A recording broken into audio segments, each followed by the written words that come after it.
Fan de catch, bonsoir à tous, petite vidéo pour aujourd'hui et bien sûr qui dit bientôt le week-end catch ce soir, NXT War Games. Alors vous inquiétez pas que je vais être présent pour regarder ce NXT War Games. Demain les Survivor Series et je pense qu'on va faire demain deux vidéos.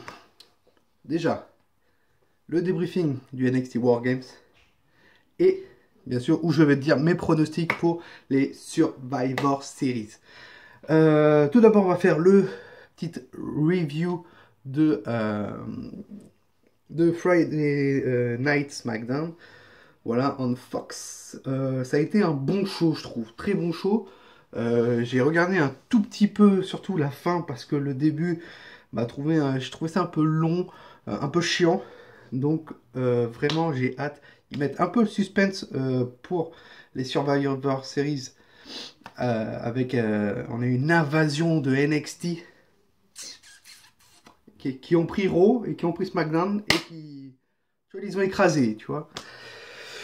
Donc voilà, on commence tout de suite par une réunion de tout le roster de SmackDown devant la porte d'entrée du parking fermé. King Corbin accompagné de Robert Roode et de Dolph Ziggler. Il essaie de se faire écouter mais le roster ne semble pas très prompt à le suivre.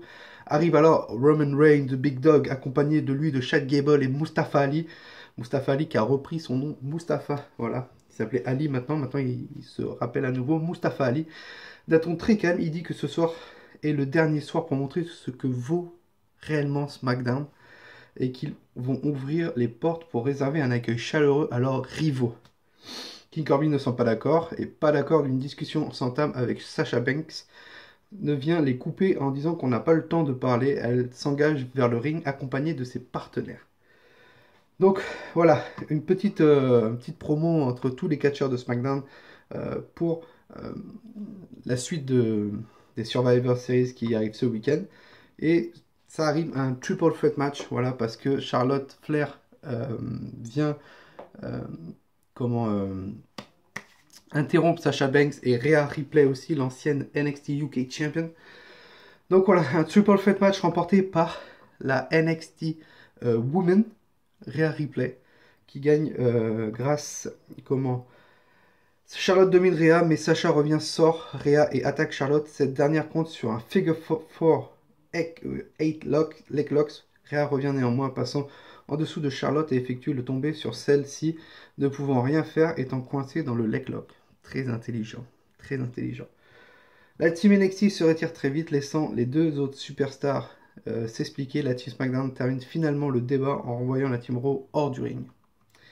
Donc voilà. Ensuite, encore une promo, et là, bien sûr, je vais en parler. Je trouve ça ridicule, vraiment, d'avoir changé le titre intercontinental. C'était l'un des titres qui avait le plus de charisme. Après, voilà, c'est pas de notre faute si, par exemple, Shinsuke Nakamura vraiment est bidon en tant que Intercontinental Champion. Le règne de Shinsuke Nakamura est nul, voilà. Sami Zayn qui ne peut pas catcher à cause notamment de certaines blessures. On l'accompagne avec Nakamura et vraiment je trouve ça débile. Débile parce que cette équipe ne va pas. Qui lui fait un peu son manager, voilà, et changer ce titre intercontinental avec un nouveau design. Alors certes c'est pas mal, le design est pas mal, mais pour moi c'est pas le titre intercontinental qu'il fallait changer. Il fallait plus changer le titre universel que ce titre intercontinental. Donc ouais, je suis très déçu que ce titre intercontinental change. En plus, l'ancien avec le blanc était vraiment, ça donnait, je sais pas, ça donnait du charisme, ça donnait une personnalité. Et malheureusement, ça a été enlevé. Les Undisputed Era arrivent, voilà, parce que Sami Zayn taquine un peu Roderick Strong sur son nom, bien sûr. Les New Day arrivent aussi à leur tour, voilà. Et Heavy Machinery aussi. Et on a un match, voilà, on a un match entre New Day, Heavy Machinery contre The Undisputed Era. Victoire de The Undisputed Era. Yes! Undisputed Era for life. Ensuite, un petit segment, Roderick Strong quitte rapidement son clan pour venir confronter Shinsuke Nakamura. Rester sur la rampe pour regarder le match avec Sami Zayn. Il ne voit cependant pas AJ Styles arriver par derrière. Sami est obligé de sortir une chaise et d'attaquer Strong et Styles pour permettre aux Japonais de fuir. Ensuite, il y a une pause publicitaire, je ne comprends pas, voilà, il y a l'action, ils mettent une pub. AJ Styles est sur le côté de la rampe et insulte Chicago avec son clan. La réaction ne se fait pas entendre et le public lance un chant CM Punk qui fait rire le club. The OC. On était à Chicago, c'est normal qu'il y a des chants CM Punk et il y en a eu dans le main event. Enfin dans la bagarre entre Raw, SmackDown et NXT. C'est normal, c'est normal. Il affirme que Sami Zayn a peut-être son petit moment de gloire, mais qu'au Survivor Series, son poulain Shinsuke Nakamura ne pourra rien contre le phénoménal AJ Styles. Il se fait finalement interrompre par l'arrivée de Daniel Bryan. Daniel Bryan qui affrontera The Fiend au Survivor Series. On a un Miss TV ensuite, voilà, avec Daniel Bryan, où le Miss TV chiffre carrément Daniel Bryan. Après résumé de la rivalité qui est actuellement contre Bray Wyatt, il annonce qu'il n'est pas ici pour réclamer des yes, ni de promouvoir le pouvoir de l'écologie, mais qu'il est ici pour confronter le champion. Il veut un face-to-face contre lui ce soir, et il explique entre hommes, les lumières s'éteignent, puis se rallument. Rien n'ayant bougé, il clame un jeu d'esprit et se dit déçu, mais c'est The Miz qui arrive à la place. Ah, non, mais pas un Miz TV, je l'ai même pas vu ce moment-là, je vous le dis clairement. Une joute verbale entre les deux hommes. Deux ennemis même. C'est les deux ennemis. Bryan et The Miz. L'Awesome One avoue ne pas avoir apprécié que Bryan lui ait manqué de respect la semaine dernière lors de son Miz TV, mais qu'il est resté professionnel et a tenu sa langue cette semaine. C'est autre chose et il veut de nouveau régler ses comptes avec Daniel Bryan.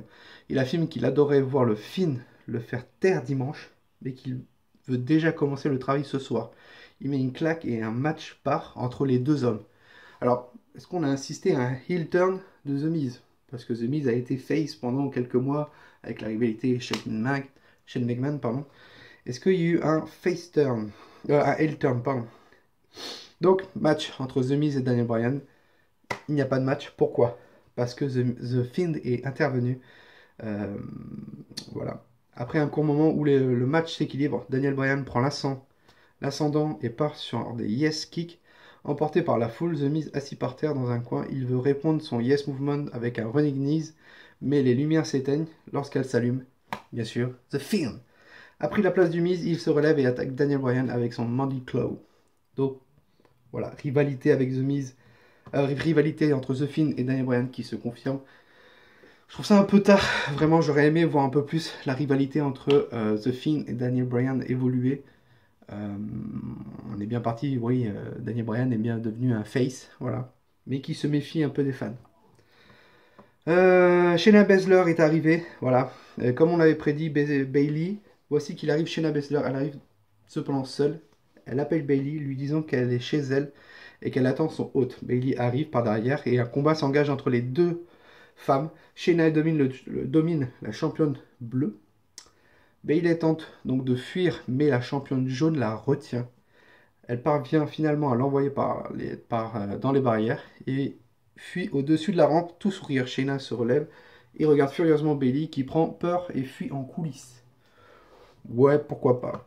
Pourquoi pas. Et là, bien sûr, on a ce main event. Roman Reigns, Mustafa Ali et Chad Gable face à King Corbin, Robert Roode et Dolph Ziggler. Alors j'ai vu comme quoi il voudrait faire une espèce de gang avec King Corbin, Roode et Ziggler. Oh bon, victoire de King Corbin et Robert Roode et Dolph Ziggler dans ce match-là. Et ensuite, l'invasion. Après le match, King Corbin tente de continuer son assaut sur Ali. Mais Roman Reigns revient et lui porte un spear de la team SmackDown est affaibli. Parce que je crois que ces 6 catcheurs-là vont être en équipe. Si je dis pas de bêtises. Je sais qu'il y a Corbin, Reigns, Mustafa Ali, Chad Gable et il en manque un.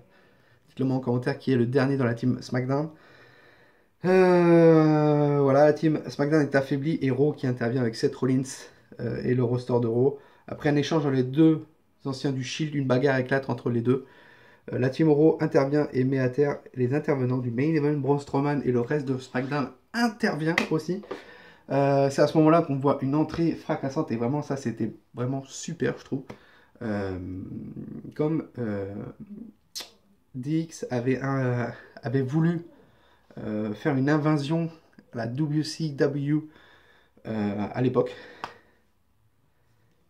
Ils ont fait exactement pareil avec NXT. Et vraiment, c'était... Le show se termine, bien sûr, avec Keith Lee et Braun Strowman sur le ring à s'affronter. Un show bon, surtout vers la fin, mais voilà. Donc j'ai hâte d'être ce soir pour voir les War Games, NXT TakeOver War Games, et demain les Survivor Series. Ça va être incroyable. Sur ce, si vous avez aimé cette vidéo, n'hésitez pas à la liker, me dire en commentaire ce que vous avez pensé du show, bien sûr. Et nous, on se retrouve très rapidement. À vous abonner si ce n'est pas fait.